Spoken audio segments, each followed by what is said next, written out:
The idea for new formula comes from clinical feedback between practitioners and their patients. From there, we create synergistic, bioidentical formulas specific to certain conditions in order to maximize efficacy. We work hand in hand with the National Sanitary Foundation to develop our standard operating procedures, our cleanliness standards, and our operations to make sure that we meet all the current FDA regulations. We use high-quality, ethically sourced raw materials from reliable vendors. Ingredients are quarantined upon arrival at our 2 manufacturing facilities.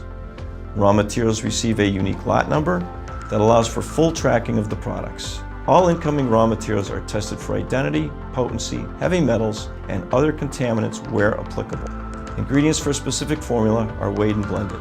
The blends are then tested using HPLC chemical analysis to ensure a homogeneous blend and are then sent to final packing form, be it capsules, soft gels, liquids, or powdered product.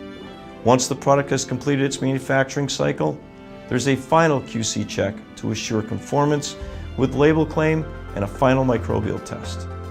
All results are recorded for each lot. Products are then shipped to our own distribution centers with a unique 2D barcode to identify each and every bottle. There are distribution centers at each corner of the country to minimize ship time so patients can get their products quickly. We use manufactured on dating so both the practitioner and the patient know how fresh a product is. We sell our products before they are 18 months old, and the vast majority are sold within 6 months. We do this so the doctor knows that the potency of the product is consistent with the label claim.